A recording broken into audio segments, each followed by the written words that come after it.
Welcome. Okay, good afternoon, everyone. Welcome to the Senate Committee on Growth and Infrastructure. Will the Secretary please call the roll? Senator Hammond? Yes. Senator Hansen? Here.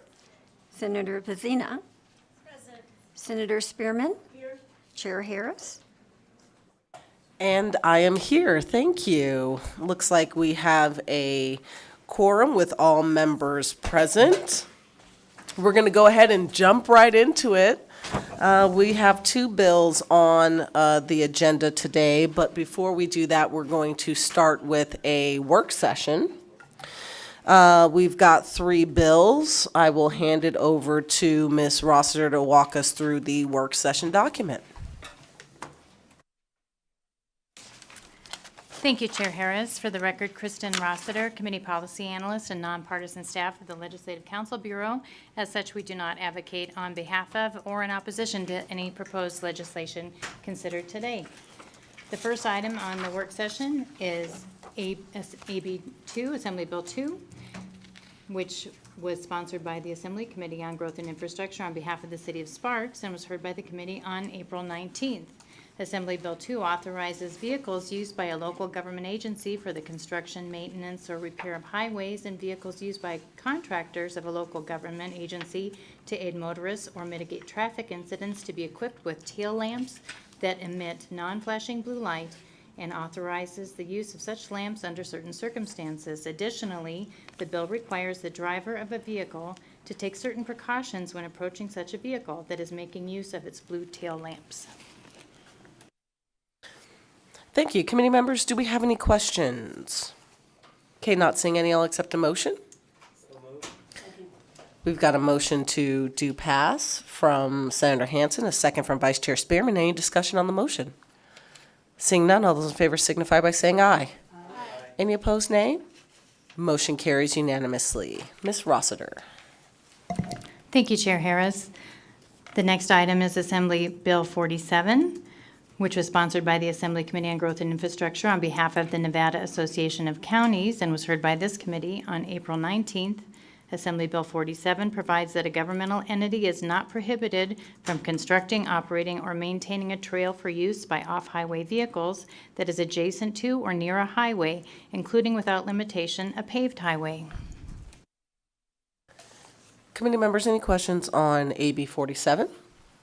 Not seeing any, I'll accept a motion. Okay, we've got a motion to do pass from Senator Spearman. Is there a second? Second from Senator Pazina. Any discussion on the motion? Seeing none, all those in favor signify by saying aye. Aye. Any opposed, nay. All right, motion carries unanimously. And I'll turn it back over to Ms. Rossiter to walk us through AB 56. I'll do all the floor statements at the end since I've clearly forgotten how this works. AB 56, please. Thank you, Chair Harris. Assembly Bill 56 was sponsored by the Assembly Committee on Growth and Infrastructure on behalf of the Department of Transportation and was heard by the committee on April 26th. It authorizes drivers of certain vehicles to travel for more than 200 feet to overtake and pass another vehicle on a paved shoulder of a highway where lawfully placed signage allows this. The bill prohibits a driver, upon the approach of an authorized emergency vehicle that is using certain flashing lights, from driving to and stopping on such a highway shoulder. Additionally, the bill authorizes drivers of certain vehicles to drive on a paved shoulder of controlled access highway where lawfully placed signage allows this. There is an amendment proposed by Clark County and a copy is attached. The amendment removes vehicles used by mortuary personnel from the definition of coroner vehicle. All right, any questions on AB 56? Okay, seeing none, I will accept a motion. We've got a motion to amend to do pass from Senator Pazina. Is there a second? Second from Vice Chair Spearman. Any discussion on the motion? Seeing none, all those in favor signify by saying aye. Aye. Any opposed, nay. Okay, that motion also carries unanimously. I will assign the floor statement for AB 2 to Senator Hammond. The floor statement for AB 47 to Senator Hansen, and AB 56 to Senator Pazina. That will go ahead and, Switch Hammond and I represent City of Sparks. okay, we will give the floor statement to AB2 to Senator Hansen, AB47 to Senator Hammond, and AB56 to Senator Pazina. Thank you, Madam. You're very welcome. We'll go ahead and close out our work session and open up the hearing for AB 359 and welcome my colleague and twin, Assemblyman Watts, to Senate Growth and Infrastructure. Welcome, sir. And you all can begin whenever you are ready.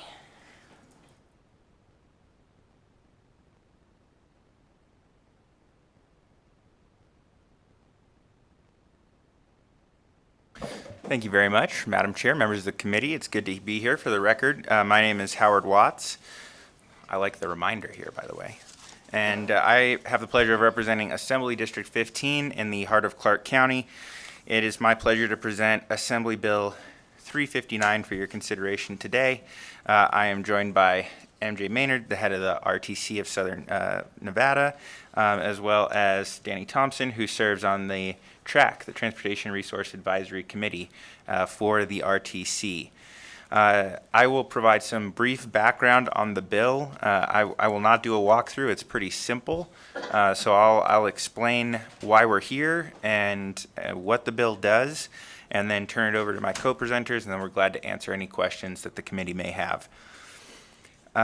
So in 2015, the legislature passed Assembly Bill 191, which placed a question on the November 2016 general election ballot in Clark County seeking approval for a 10-year extension of an index fuel tax, which was originally approved in a previous session. More than 56% of the voters approved that ballot question, and Clark County motorists agreed to pay higher taxes to support billions of dollars in local road construction, maintenance, and repair projects. Under existing law, for Clark County to continue this indexing after that current 10-year period expires on December 31st, 2026, a second question is required to be placed on the ballot at the November 2026 general election, asking voters whether to authorize the Board of County Commissioners to impose the indexing for the period from January 1st, 2027.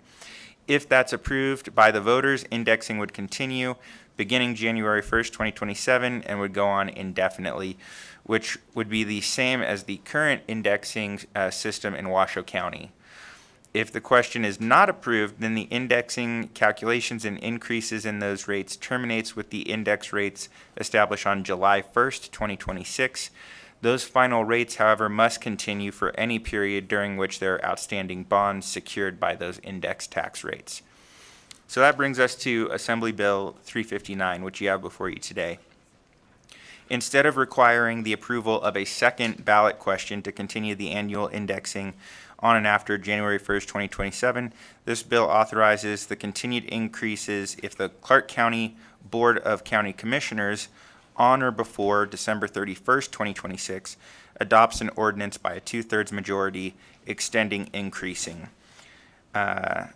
the indexing. If the Board of County Commissioners does not adopt such an ordinance on or before that date, the board is prohibited from imposing any additional annual increases. So again, there's been a long history when it comes to fuel revenue indexing. In Washoe County, the way it worked was there was an advisory question placed on the ballot. Voters supported it. Indexing was implemented. It could, at the determination of the commission, be stopped, but otherwise goes on indefinitely.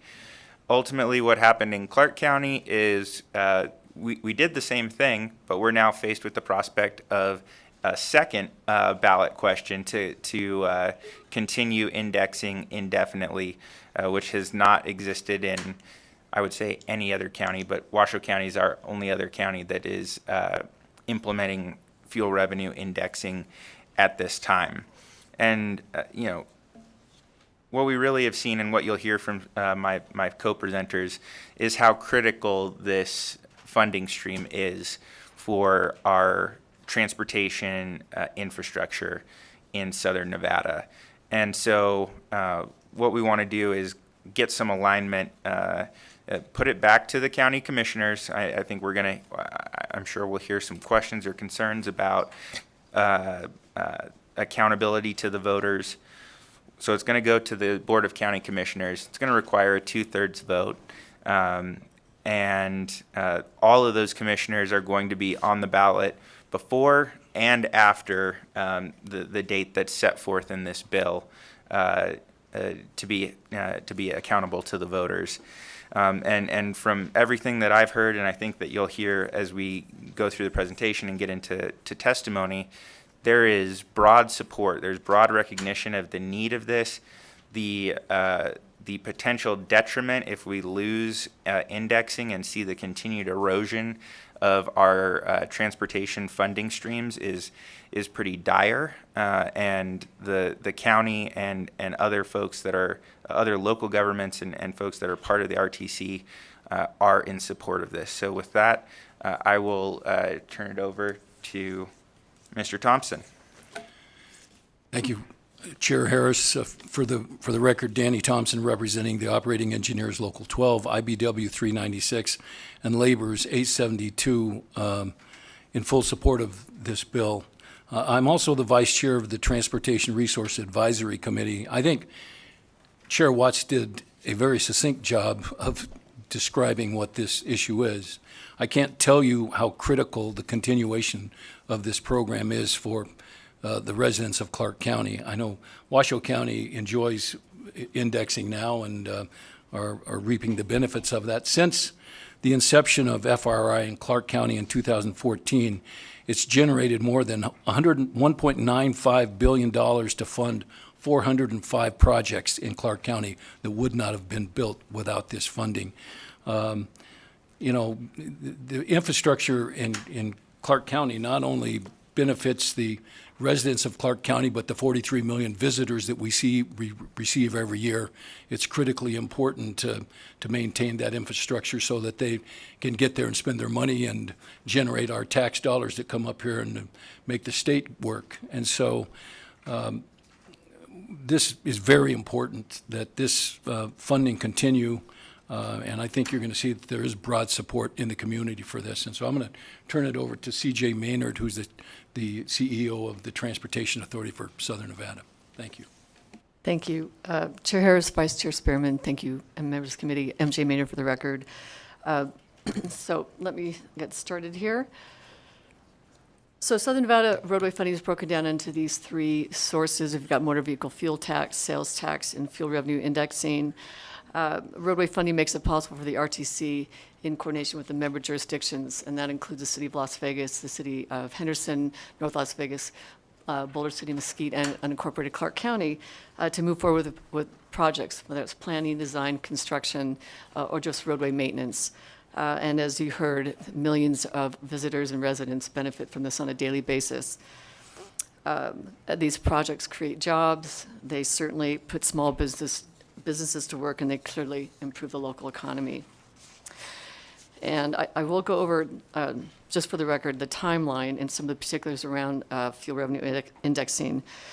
So as AB 359 is regarding the continuation of FRI, I'm going to go ahead and briefly explain the origination of the program. In 2013, the Nevada State Legislature, with overwhelming bipartisan support, passed Assembly Bill 413, which enabled the Clark County Board of Commissioners to index the county's motor vehicle fuel tax to inflation for the period of January 1, 2014 through December 31st, 2016, if enacted an ordinance to effectuate the provision of AB 413. The bill also authorized the county commission to provide for increases in these taxes subject to a 10-year rolling average of the producer price index for highway and street construction, or PPI, that could be no more than 7.8% annually.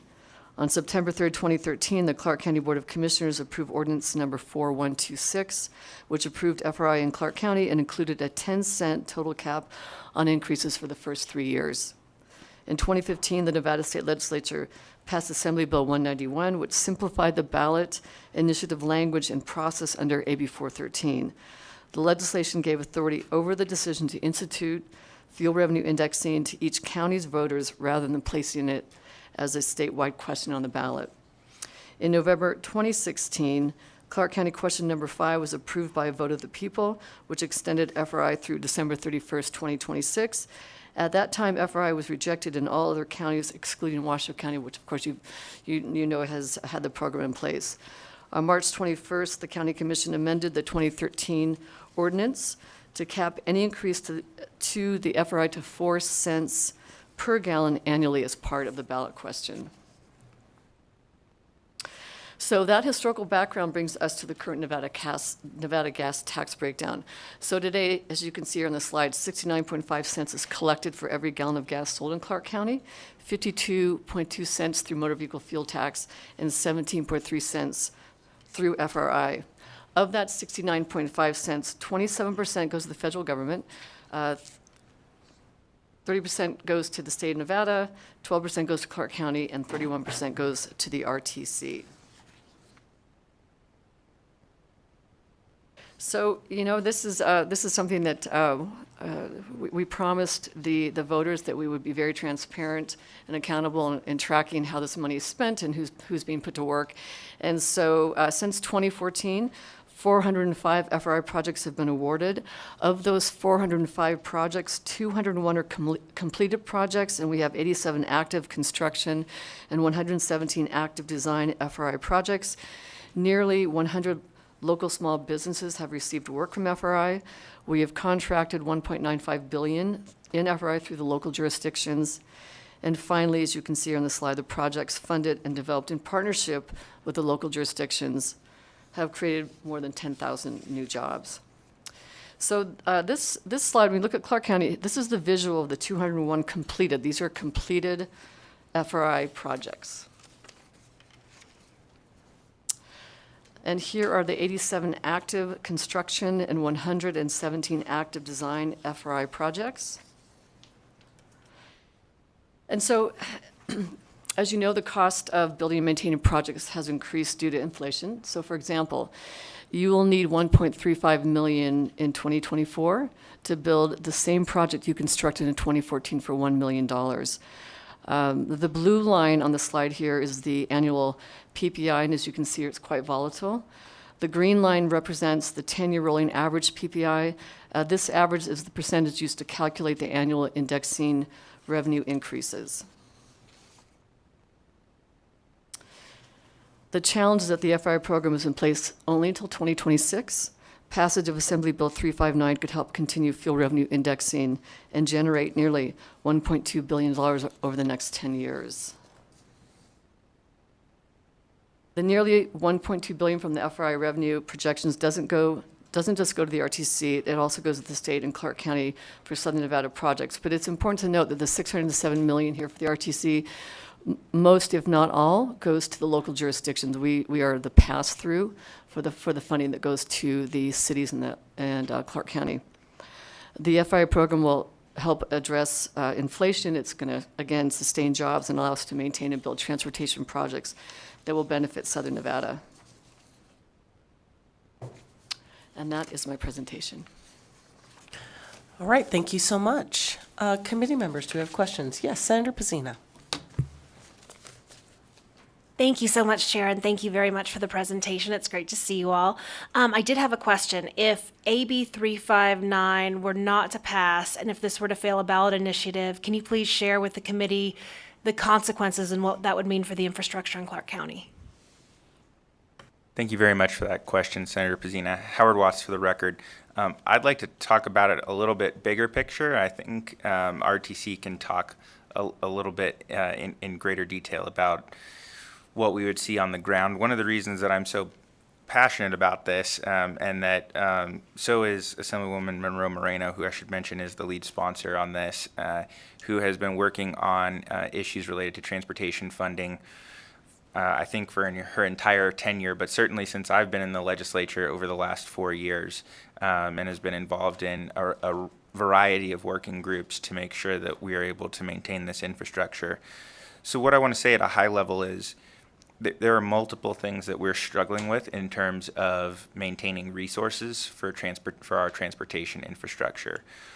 One, and the one that this deals with, is inflation. So the cost of projects continues to increase, right?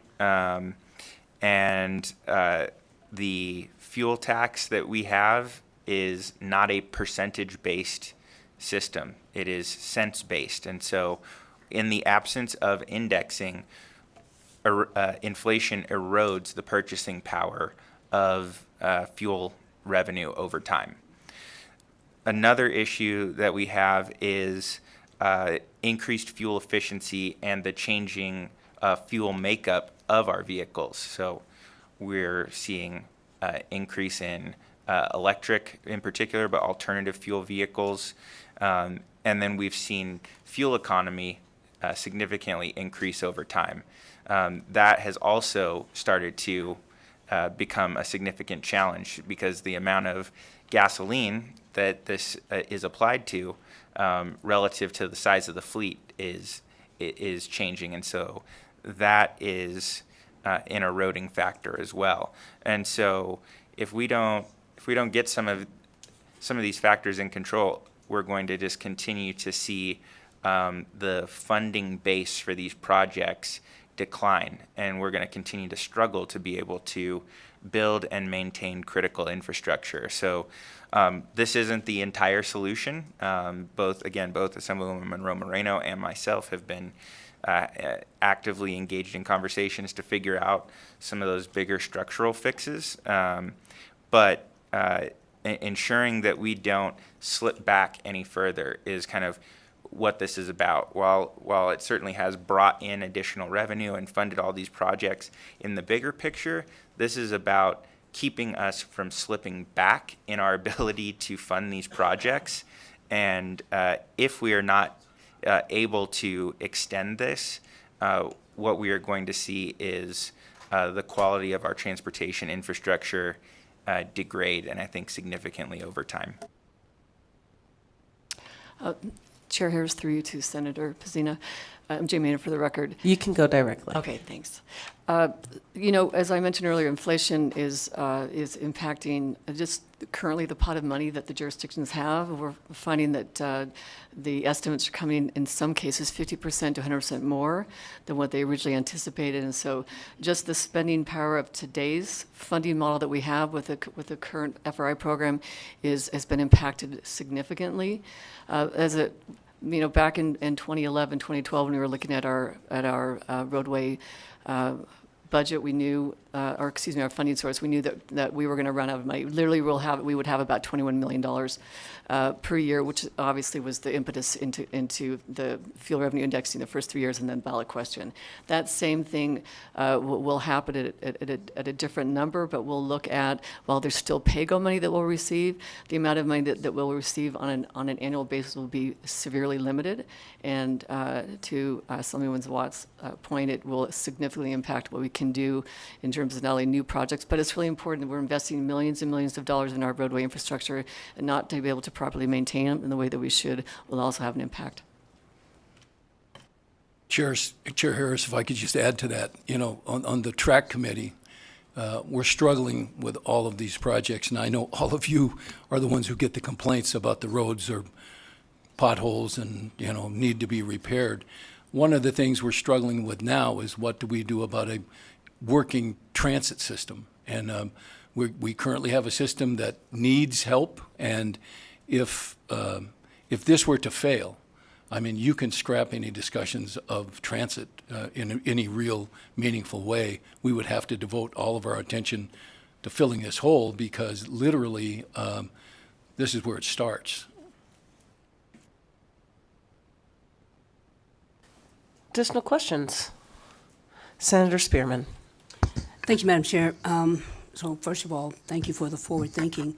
I think it was in my first session when we started talking about additional taxes, and I don't curse, but so many times I would have done it, all the cones in the way, but it has paid off. So Assemblyman Watts, I think you mentioned if we don't do this, then we fall backwards in terms of our transportation system, and it's not just in southern Nevada, could easily be translated to northern Nevada. Is that correct? Yes.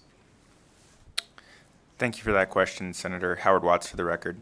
Again, this particular program is focused on Southern Nevada, and it supports both the state and county roads. But, again, considering how critical Southern Nevada's transportation infrastructure is as a component of the state's, yes. And considering how much of those resources make up kind of a proportion of the state's transportation infrastructure, yes, this is something that would set not only our community back, but ultimately the state back as well. So, yeah, and I just kind of extrapolated to the north. So I just, I guess, I'm not sure if you can answer this, but when we talk about the infrastructure down south and what the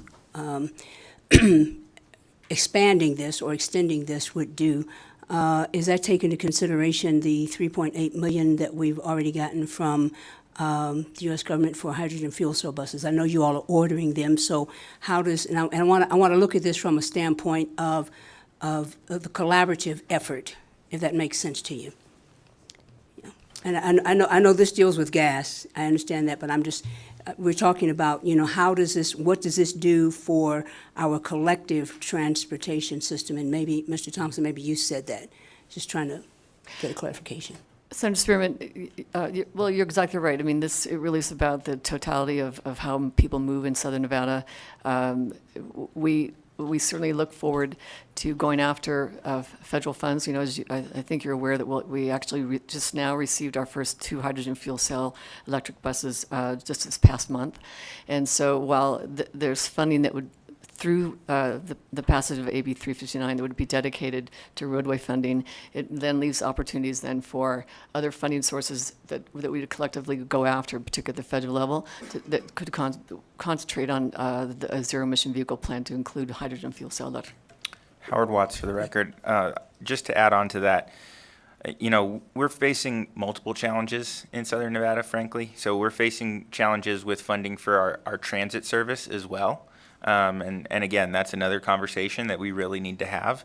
One of the things that Ms. Maynard addressed, though, is if we have this additional gap in our transportation funding, that is, these funds have to go to that roadway infrastructure, and that could potentially pull from and degrade the quality of our public transit even more and impede the progress of the development of alternative fuel vehicles within our public transit fleet.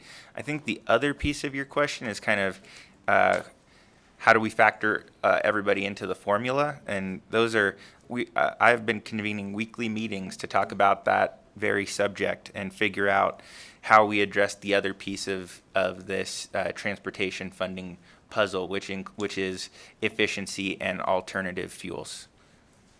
So I guess the nexus that I'm trying to get to here is the importance of making sure we act on this, because there's some other pieces in the orbit that if we don't, then those pieces may fall off, or their implementation would be shoddy at best. So I'm just trying to look at this from the total view. Howard Watts for the record. That's correct. And so while this isn't the holistic solution, we need a holistic solution, and this is a critical piece of it. We cannot let this fall by the wayside, because that just makes the challenges of addressing this in a systematic way even larger.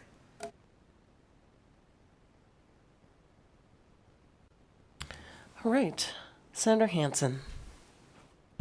Thanks, Madam Chair. 2 quick questions. One, inflation's been about 6%, but you mentioned your costs are up 50%. It's obviously more than just inflation. Thank you for that question, MJ Maynard, for the record. So this is what we're hearing from, again, we are the roadway funding agency. This is some things we're hearing back from the jurisdictions. That in some of their projects, they're seeing cost increases of between 50 to 100%. So I can certainly get you some additional information on that. Okay, yeah, that's pretty, when the economy collapsed, I remember about 2013 or so, you could get stuff for about nothing because everybody was desperate for work, at least in the north. Second question, if you eliminate the 2026 ballot question, and it goes to the commission approves it, you mentioned there's another election cycle. If you get a new commission, let's say, the commission approves it, the people don't like it, they come in and they replace the commissioners or enough of them, could they then turn around in the next and literally right away overturn this? Thank you for that question, Senator Hansen. Howard Watts for the record. I appreciate that question. And yes, so this is same thing in Washoe County, right? In Washoe County, indexing continues indefinitely, but it is not, doesn't mean it's invincible. At any point, if the county decided they wanted to discontinue indexing, they could choose to do so. And so that is exactly what we're trying to do here. So again, should this take effect, there could be a vote any time between now and that end date at the end of 2026. But we have 2 elections before then where the entire county commission will be on the ballot. And then in 2028 and 2020 or 2030, the entire commission would be on the ballot again following this kind of decision deadline. And yes, if there were a change in the makeup and if there at any point, either immediately after or years and years down the road, it's determined that doesn't make, that's not a direction that the county wants to go, the commission could decide to cease the continuance of indexing. I will say in Washoe County, the RTC thing, it was controversial, but if you go in the Reno Sparks area, our roads are in excellent condition. I mean, the additional revenue has really helped. I haven't got a complaint on potholes and I don't know how long. But it's also why when these folks drive into Carson, they always fill up down here because it's about 20 cents a gallon cheaper. So anyway, thanks, Madam Chair. Additional questions from the committee? Okay, not seeing any, we'll go ahead and open it up for testimony. If you were here to testify in support of AB 359, go ahead and come on forward and fill the seats.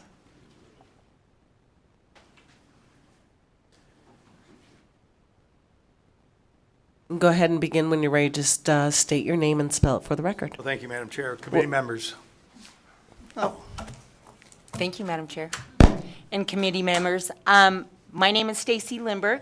I own CNS Company, a small family-owned DBE business in Clark County.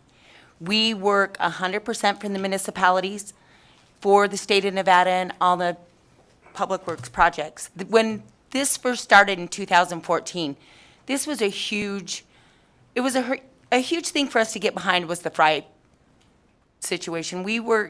As we looked as a small business and how it would influence us and how it would impact our business. This is something that took my company from 20 employees to have 67 union employees with health benefits, retirement, and full-time employment. And a lot of it's due to the FRI and to the indexing fuel tax. This is a lot of where my jobs come from. And when they put this down that they were going to take care of small businesses, and that's exactly what they did for us. And I know I'm not the only small business out there. They said that there's 100. Well, I can tell you I'm one of them that have got great impact by this. And as far as the critical, I heard everybody say what happens. My business 100% is affected by this money going away from our municipalities. For my union guys that I brought in that have steady work. And I can't say enough that this is a pay to play. The more you drive, the more you pay. So the people on fixed incomes aren't paying as much. If they're not driving, they're not using our roads, they don't pay as much. And I love that about the indexing. I love that for my employees and my people. I just think that this is something that is just so critical in Southern Nevada right now, and it's critical to small business. Thank you. All right, no problem. Could you just spell your last name for the record, please? Lindberg, Lindburg. All right, thank you so much. Madam Chair, committee members, Bill Wellman here today representing Las Vegas Paving, Nevada's largest contractor. Fuel revenue indexing has been instrumental in allowing for infrastructure improvements to keep track with inflation. But to answer Senator Hansen's question, it was never a fixed all. It was something as a meaningful remedy at the time. when we had nothing in itself moving forward. It is not a new tax, as far as I'm concerned anyway. It's simply a tax adjustment. It adjusts the tax, as Assemblyman Watts described, to the rate of inflation, similar to what a rate-based or a percentage-based tax does, like sales tax. If it was $10 today and 8%, that's one thing. If it's $20 tomorrow and 8%, it adjusts itself incrementally. This fuel tax does not do it without fuel revenue indexing. It does not sunset either if it doesn't continue. So it stays in place. It just doesn't adjust any longer. It also has always been enabling. When this body and this building, both bodies of this building, approved it in 2013 for us, it was enabling on the Clark County Commission. They had to pass an ordinance to support it, to move it forward for the 3-year demonstration. It took the county commissioners to put it on the ballot in 2016. And even after the acceptance and approval of the voters in 2016, it took another ordinance for it to continue by the county commissioners. It's always been enabling. It's enabling today. They can turn it off if they felt the need that it was a runaway in so many means. In 2012, our employee base was down 60% from 2009. That's about, they were down to 550 from 1,200. Today, because of fuel revenue indexing, we're back at 1,400 craft employees, which are at least 4 of your constituents. That is huge. And what was not talked about, and it needs to be talked about, is now that we did this as a job creator to put people back to work initially, and we just followed on the footsteps and the coattails of Washoe County. Now what do we do to ensure that these jobs remain? And that's what's important today. They need to be sustained. If fuel revenue indexing goes away, many, many, many hundreds of jobs will go away. I think as MJ Mader showed, there's some 10,000 jobs have been created in Clark County in the last 9 years because of fuel revenue indexing. And it still produces those good, high-paying jobs today as we continue to see work being put out. Enhancing and maintaining our local infrastructure is critical. We see it. It's the most tangible thing that we know of in a tax, I believe. You see it. You use it. You can touch it. You benefit. For everybody here benefits, and regardless of your mode of transportation, whether you're driving a car, a motorcycle, riding a bike, or walking in itself, or using the transit system. These are all things that we are all benefactors of. It conservatively adjusts to a 10-year average. It's not the fix-all. Because of the 10-year average, with inflation approaching close to 20% this particular year, it's not going to climb 20%. It's going to climb marginally based on the previous 10 years to help keep that, ameliorate any of those peaks and valleys out of there as the RTC showed in their demonstration. And as Stacy said, it's user-based. If you're not driving, you're not paying for it, which is critical. Thus, we ask that you support AB 359 to ensure the continuation of these jobs that we've had. Thank you. Good afternoon, Chair Harris, members of the committee. For the record, I'm Paul Enos, representing the Nevada Trucking Association, and blessed to be an industry that moves 95.3% of all the freight here in the Silver State. And we support Assembly Bill 359. We're one of the industries that's going to pay the biggest freight on this. When you look at the most recent numbers from 2020, trucks were responsible for about 9% of all vehicle miles traveled, and that was kind of an odd year, considering who wasn't driving. And that year we were also responsible for 40% of all the state and federal and local taxes that went into the highway fund. We like fuel tax. We like fuel tax because it is the most efficient way to pay for our roads. There's less than 200 entities that actually pay the fuel tax nationwide. And when you look at some of the other things, in Nevada, you'd be looking at taxing 2 million vehicles or 274 million across the country. Fuel tax is tremendously efficient at only those few hundred entities that are actually paying the tax. we like this because it's fair for our interstate truckers. You know, we had an issue with the Washoe County fuel tax indexing when it was passed in 2009. Working with this body in 2013, we're actually able to get a rebate for those folks that are purchasing fuel in Clark County but using it outside the state. So for all of these reasons, and on top of the fact that we are improving our infrastructure, and that is where my members tend to work on our roads, we support this bill. Thank you very much. Thank you, Chair Harris, members of the committee. Nicole Rourke, representing the city of Henderson. We are projecting approximately $638 million in need for projects over the next 10 years. So we certainly think that this extension is necessary to make sure that our roads are safe, that they're drivable for our residents, and that they add to our community and to the overall infrastructure of the valley. So thank you very much, and we're here to support. Good afternoon, members of the committee. For the record, Tom Morley, representing Laborers Local 872 and Laborers Local 169 in Reno, and we're in support. Thank you. Thank you, Madam Chair, members of the committee. For the record, Kelly Crompton, representing the city of Las Vegas. We would like to be in support of this bill. I think as from the federal side of things, as we talk to our representatives at USDOT, some of the members of the delegation, when they look at projects that we're applying for at the federal level, they like that we also have our own dollars back at the state to put towards some of these major projects that we have. So we appreciate these dollars. We thank you for your consideration of this bill, and we hope that you will pass it. Thank you. Good afternoon, Russell Rowe here on the Nevada chapter of the American Council of Engineering Companies. They were one of the original founding members of the FRIF effort to get this on. It's our top priority this session. We urge your strong support of this. Thank you. Hello, Ashley Garza Kennedy, representing Clark County. We are in support of AB 359. We believe this funding is needed to sustain jobs and build recovery projects that improve safety, manage congestion, maintain current infrastructure, and promote economic development. Thank you. Thank you, Madam Chair. Alexis Motorex, representing the Nevada Chapter Associated General Contractors. We're here in support of the bill. Thank you. Good afternoon, Chair. Ashley Cruz with Career Nevada, for the record, here on behalf of the Las Vegas Global Economic Alliance. As the Regional Economic Development Authority for the Greater Vegas region, we know transportation infrastructure investments are crucial to the success of economic development.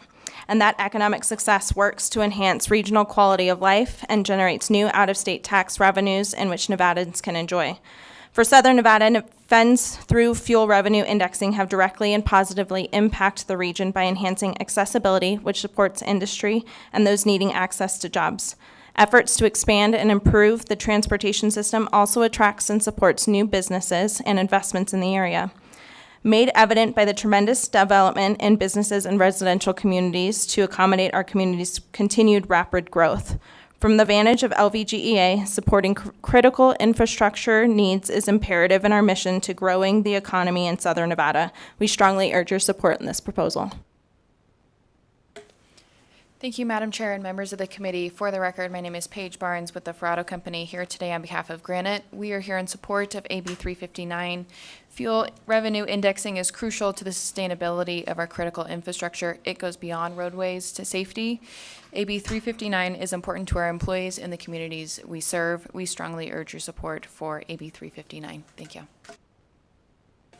Good afternoon. Thank you, Chair Harris and committee members. Michael Hillerby on behalf of the Regional Transportation Commission of Washoe County, here to support the bill and talk a little bit about our experience. But first, I'd like to thank Senator Hansen for his remarks, kind remarks about the program. When the fiscally cautious senator from District 14 says something like that, it certainly carries some weight, so thank you.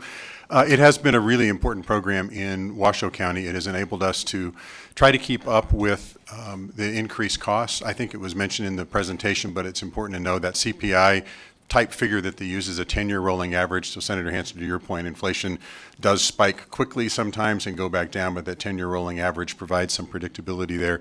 It also has been a really important hedge against an overall trend, and that is as vehicle miles traveled has gone up over the last several years, fuel tax revenue has actually gone down because vehicles are becoming more fuel efficient, and the advent of hybrid and other alternative fuel vehicles. So it has been a real boon to Washoe County, enables us to build roads. About a third of the funding goes to pavement preservation, and that includes not just roads that allow commuter vehicles, but the heavy trucks you heard about from Mr. Enos, from our buses and public transit system, bicycles and pedestrian facilities to make sure that all the users of the road have a safe experience, reduces congestion, and reduces environmental impacts as well. So thanks very much.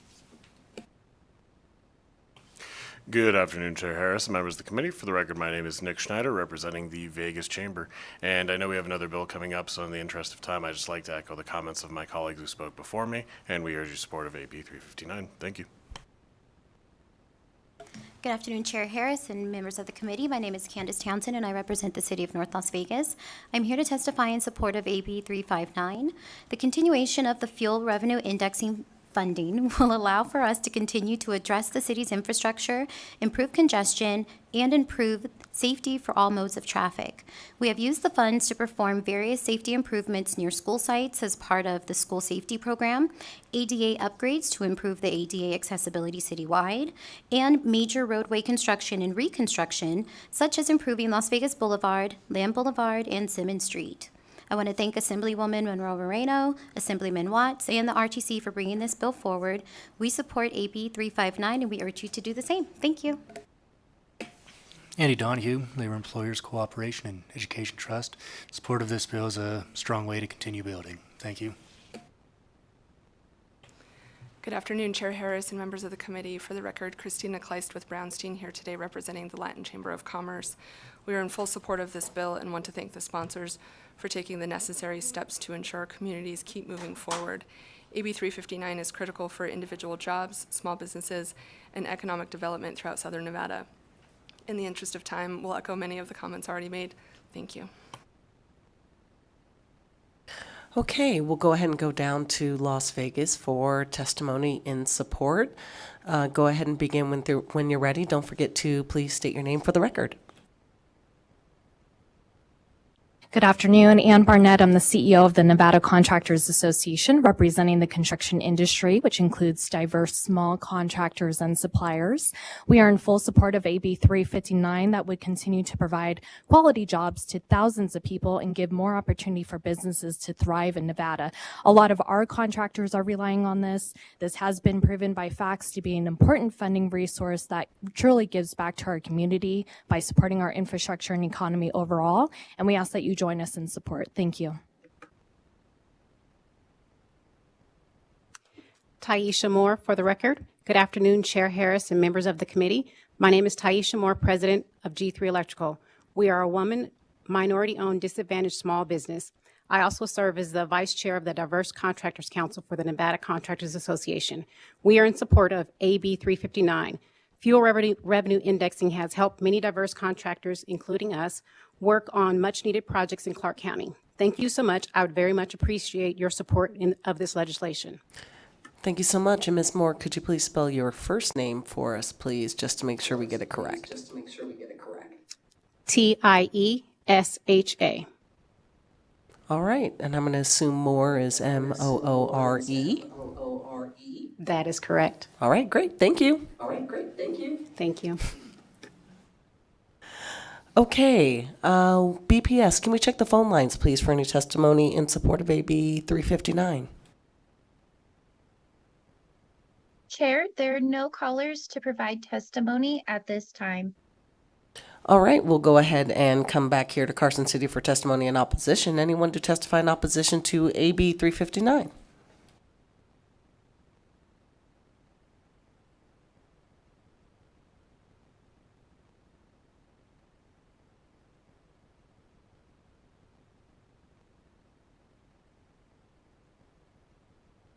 Go ahead and begin whenever you're ready.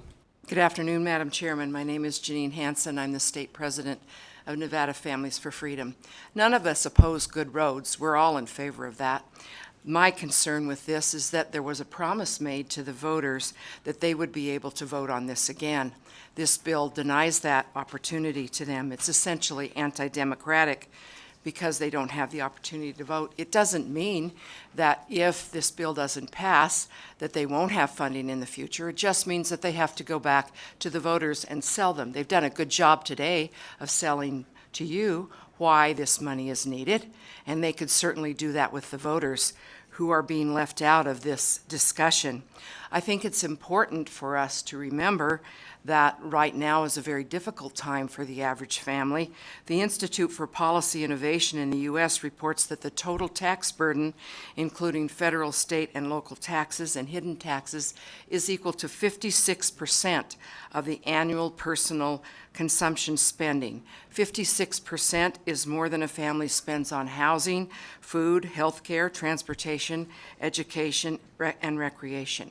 How can people possibly take care of themselves when our families spend 56% of our income on the government taxes? No wonder more and more people are slipping into poverty. I think it's only right that when you've promised the taxpayers that they should have the opportunity to vote on this, that those who favor it, and there are so many today, that they could go out and sell this on the ballot. It's reasonable because they won before. And I think that's important. I think one other issue we need to recognize is that inflation is raging in America today. John Williams with Shadow Government Statistics uses the same statistics that were used by the government before 1980 to figure inflation, which they've changed, and they've taken out many of the components so that the CPI doesn't increase as much, so they don't have to pay as much in things like Social Security. And according to him, in April of 2022, inflation was running at 16.5, and now it's higher. So I think it's important to honor the word to the voters, and that's my point today. All voters like roads, so it should be something that they can easily sell to them, except if they're hurting, because gas is critical for anybody to survive. They have to have it to go to work. They have to have it to go to the grocery store. They have to have it to take their children to school.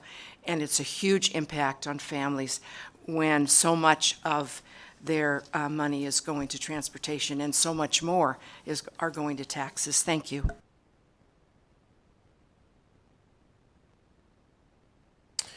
Okay, do we have any testimony in opposition in Las Vegas? Not seeing any BPS, can you please check the phone line? Chair, there are no callers choosing to provide testimony at this time. All right, anyone here who'd like to testify in the neutral position? Not seeing anyone. Also not seeing anyone in Las Vegas BPS neutral testimony on the phone.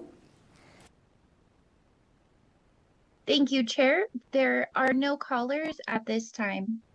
Okay, with that, we will go ahead and close out the hearing then on AB 359 and open up the hearing on AB 426, which revises provisions governing special event advertising.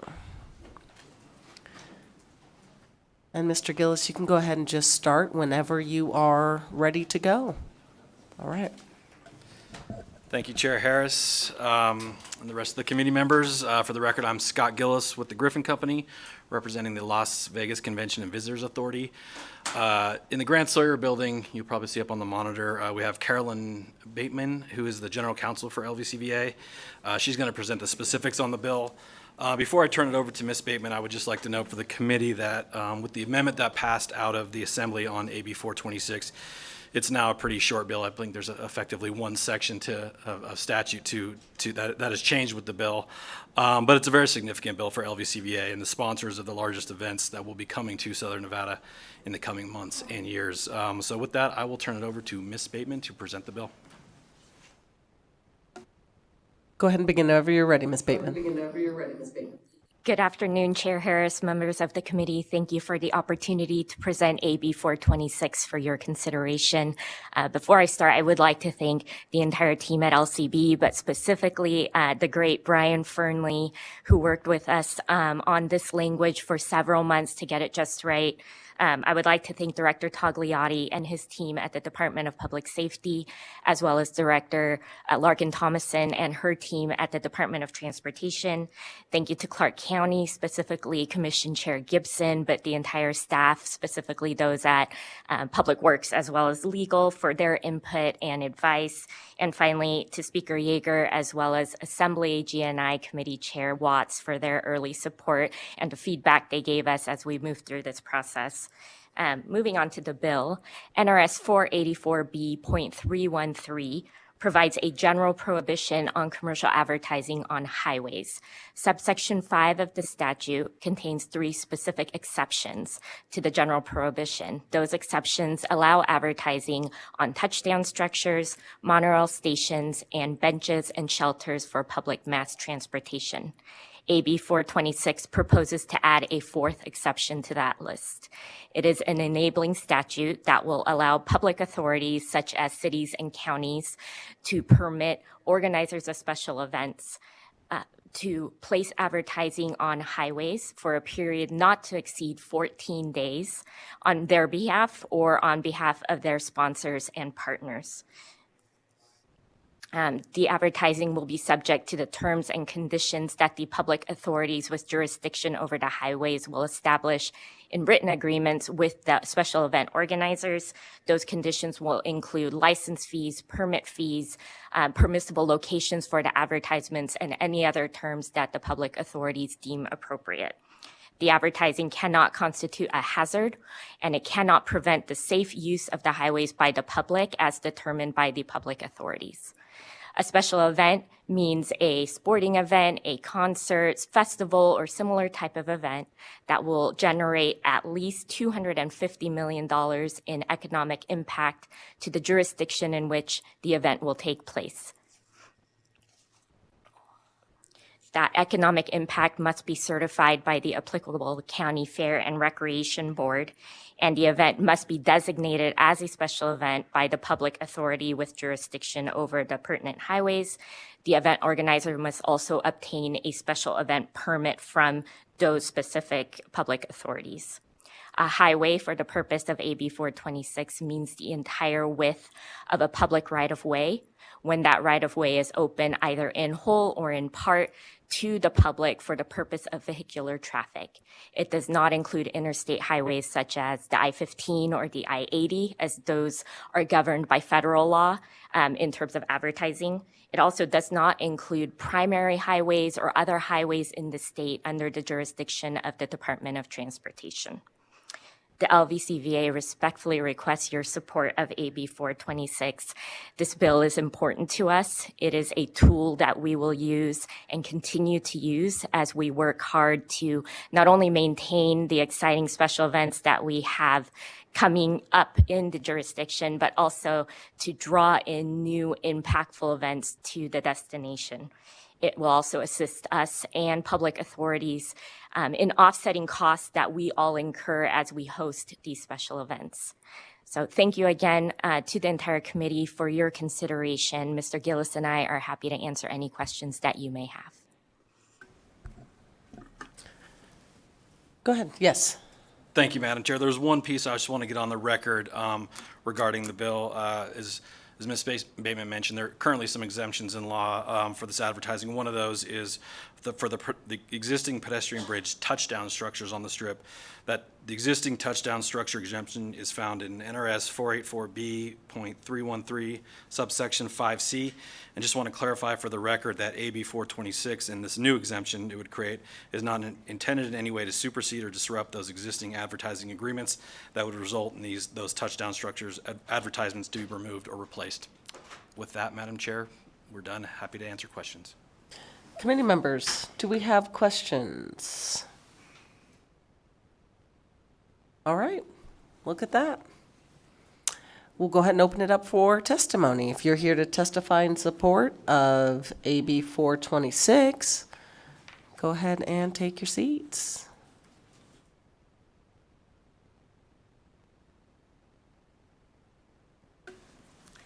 Thank you, Chair Harrison, committee members, Misty Grimmer representing the Nevada Resort Association, and we are here in support of this bill. I'm sure you all have heard we've got some pretty fun stuff coming to town, and we're excited about it, and we think this is going to be helpful in promoting it. So thank you very much. Thank you, Madam Chair. Members of the committee, for the record, Kelly Crompton representing the City of Las Vegas. The City of Las Vegas is in support of this bill. We're excited about the economic impacts that these pretty exciting events that Ms. Grimmer talked about may have on the region. Thank you.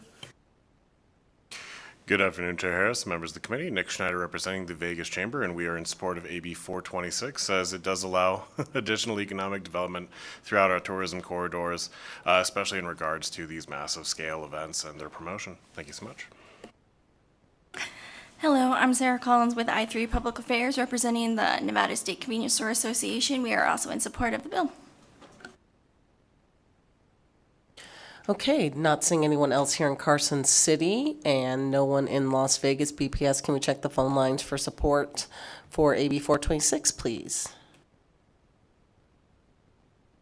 Chair, there are no callers at this time. Okay, we'll go to opposition testimony. Anyone here would like to testify in opposition to AB 426? All right, not seeing any. Also still not seeing anyone in Las Vegas. BPS, can we check the phones for opposition testimony, please? Thank you, Chair. There are still no callers to provide testimony at this time.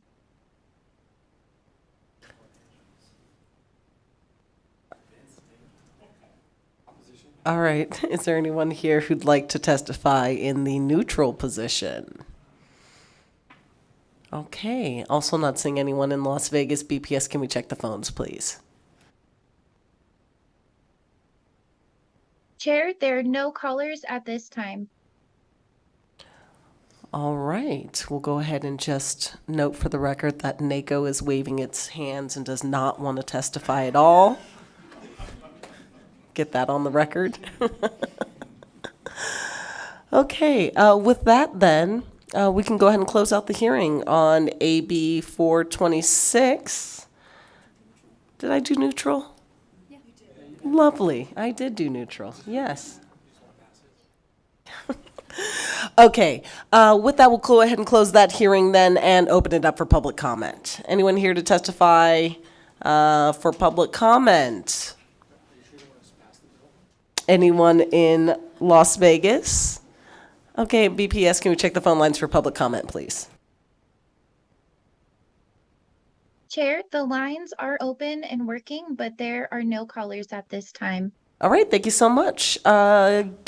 Since there's no other further business before the committee today, we are adjourned. Have a great day.